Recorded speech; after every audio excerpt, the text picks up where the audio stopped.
Das Partizip 2. Das wird auch Partizip Perfekt genannt und genau das erkläre ich dir in dem heutigen Video. Ich zeige dir, wann du das T und wann du das EN am Ende benutzen musst. Ich zeige dir auch, was bei trennbaren und nicht trennbaren Verben passiert. Ich erkläre dir, was die sogenannten gemischten Verben sind und ich zeige dir, welche Verben niemals das GE am Anfang des Partizip 2 nutzen.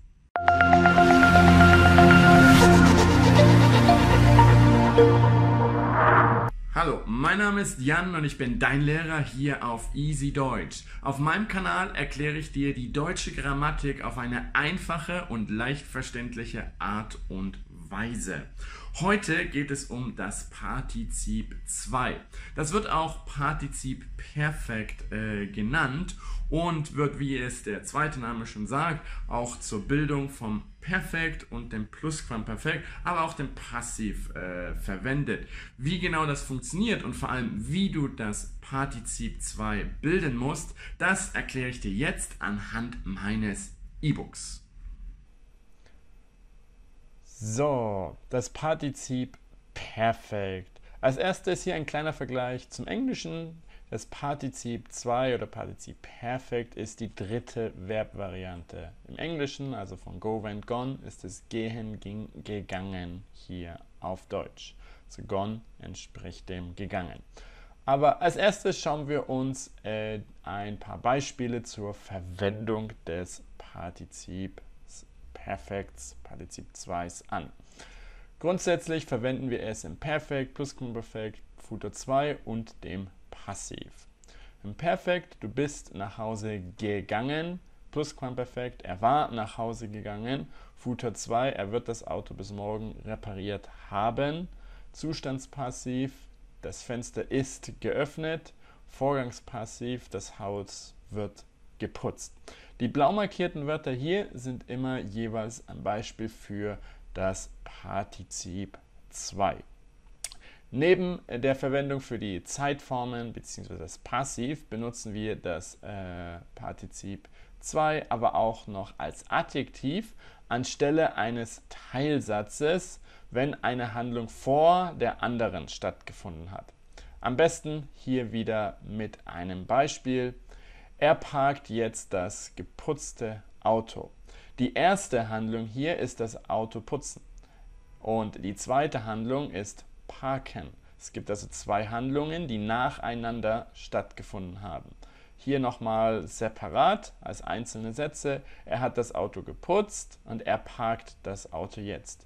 Hier, das ist Vergangenheit und es macht auch Sinn, wenn du es im Perfekt benutzt, dann hast du hier schon das Partizip 2 und das benutzt du einfach dann als Adjektiv vor dem Auto. Er parkt jetzt das geputzte Auto.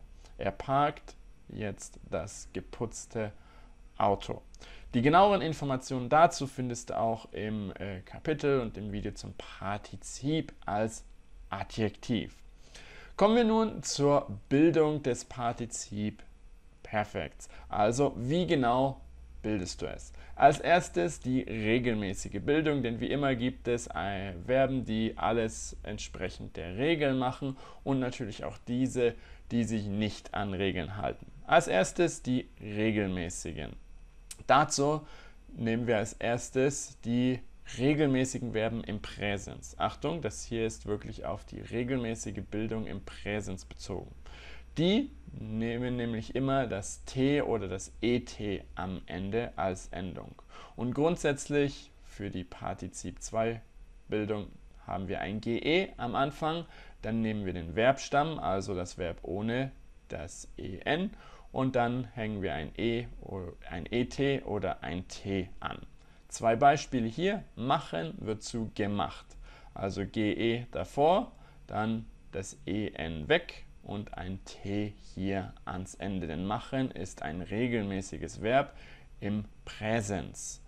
Arbeiten wird zu gearbeitet, hier wieder ganz normal, das GE davor und dann hängen wir ein ET hinten an, denn das ET benutzen wir, wenn der Verbstamm auf D oder T endet, wie bei arbeiten, ohne en, endet das auf t und das wäre ein Doppel-T, wenn wir nur das T anhängen. Das geht nicht, deswegen schieben wir hier noch ein e dazwischen und das Ganze wird zu gearbeitet, denn auch arbeiten ist regelmäßig im Präsens. Eine kleine Besonderheit sind die Verben, die auf ihren enden, denn diese Verben bekommen niemals ge. Sie bekommen nur das einfache t. Also aus organisieren wird organisiert. Diese benutzen auch niemals ein en am Ende. Also immer wenn ihr ihren seht, kommt automatisch das t und niemals das en am Ende. Denn das ist die zweite Variante für die regelmäßige Partizip 2 Bildung, nämlich ge plus den Verbstamm plus en. Und das machen wir grundsätzlich bei allen unregelmäßigen bzw. starken Verben im Präsens. Also alle Verben, die in der Präsenskonjugation den Vokal wechseln, die bekommen das en. Zum Beispiel fahren wird zu gefahren. Denn wir haben du fährst. Das a wechselt zu in der Präsenskonjugation, dann benutzen wir das en. Fahren wird zu gefahren, schlafen zu geschlafen. Denn hier en weg, ge davor und dann en wieder dran. Nochmal, einfach als Highlight, die Kategorisierung regelmäßige und unregelmäßige Verben beziehen sich auf die Konjugation des Verbs im Präsens. Auch die Bildung mit en ist 100% regelmäßig für das Partizip 2. Wenn das Verb ein starkes Verb ist, bzw. ein unregelmäßiges Verb im Präsens, benutzt es en. Und das ist trotzdem regelmäßige Bildung für das Partizip 2. Denn die unregelmäßige Bildung, das sind vor allem gemischte Verben. Gemischte Verben bedeutet, dass das Partizip 2 nicht mit dem Wortstamm des Präsens gebildet wird, sondern mit dem des Präteritums. Also ge plus Verbstamm im Präteritum plus t. Zum Beispiel bringen im Präteritum brachte wird zu gebracht. Brennen im Präteritum brannte wird zu gebrannt. Kennen ist im Präteritum kannte und wird zu gekannt. Hier, das sind die sogenannten gemischten Verben. Welches Verb ein gemischtes Verb ist und welches ein ganz normales regelmäßiges Verb ist, dafür gibt es leider keine konkrete Regel, das musst du einfach wissen. Aber grundsätzlich ist es auf den ersten Blick komplizierter, als es in der Praxis wirklich ist, da du das Partizip 2 sehr häufig anwenden wirst. Und als kleiner Tipp, das sind häufig die Verben, die du auch mal in der gesprochenen Sprache im Präteritum hören wirst. Denn das sind die Verben, die die Muttersprachler auch im Präteritum kennen. Die meisten anderen Verben, die hier nicht das Präteritum im Partizip 2 benutzen, kennen auch die meisten Muttersprachler nicht in ihrer Präteritum-Form. Kleiner Hinweis noch am Rand für Germanisten und Sprachwissenschaftler, das ist nicht die offiziell verwendete Definition von gemischten Verben. Die Standarddefinition findest du hier zum Beispiel unter diesem Link. Die Standarddefinition hilft dir aber absolut überhaupt nicht beim Verständnis der Partizip 2 Bildung. Deswegen habe ich es hier auf die Einfachheit runtergebracht. Einfach merke dir, gemischte Verben benutzen das Präteritum hier in Partizip 2 Stamm. Schau dir, wenn du möchtest, die offizielle Definition an. Ich bin mir aber sicher, sie wird dich nur verwirren. Neben den Verben, die in der Partizip 2 Bildung das Präteritum benutzen, gibt es auch noch die Verben, die komplett unregelmäßig sind. Die wechseln dann nämlich auch noch den Vokal oder auch den Stamm, wie hier zum Beispiel helfen wird zu geholfen, nehmen wird zu genommen, schreiben wird zu geschrieben. Das ist häufig der Verbstamm im Präteritum, aber der wird auch noch dann hier mit einem Vokalwechsel versehen oder auch komplett der Stamm gewechselt.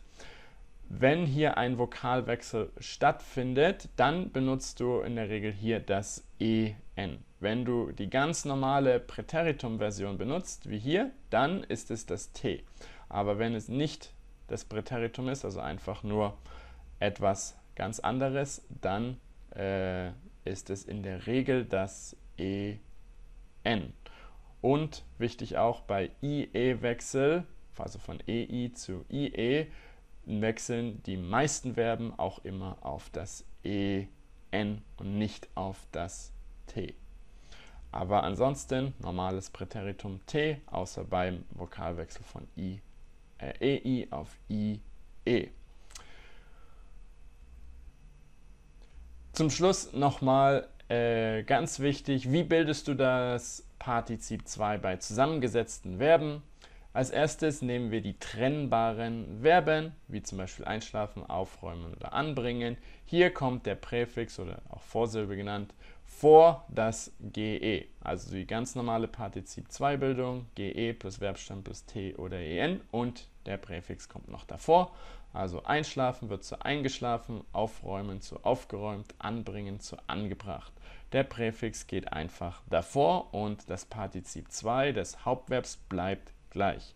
Schlafen, geschlafen, eingeschlafen und so weiter. Bei nicht trennbaren Verben fällt das GE weg.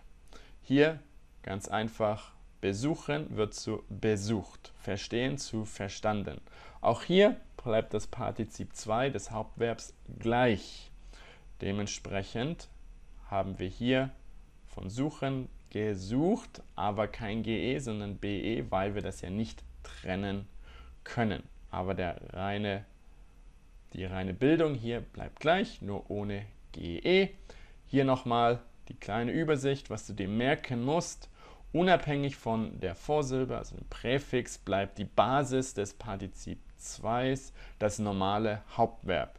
Die Basis bleibt in zusammengesetzten Verben dementsprechend immer gleich. Aus stehen wird gestanden, das ist ein ganz normales Verb ohne Vorsilbe, Präfix. Aufstehen, aufgestanden, auch hier standen gleich.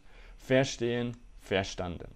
Also wenn du dir hier vielleicht nicht sicher bist, wie du das Partizip 2 bilden musst, solange du das weißt, das ist gestanden, dann weißt du, auch hier wird es zu aufgestanden und verstanden wechseln, wenn du das Wort stehen als Partizip 2 kennst. So, jetzt weißt du, wie man das Partizip 2 bildet. Sorry, dass ich manchmal Partizip 2 und dann wieder Partizip Perfekt gesagt habe. Das sind zwei Namen für das exakt Gleiche. Dementsprechend lass dich davon nicht verwirren, egal was ich gesagt habe. Es ist immer dasselbe gemeint.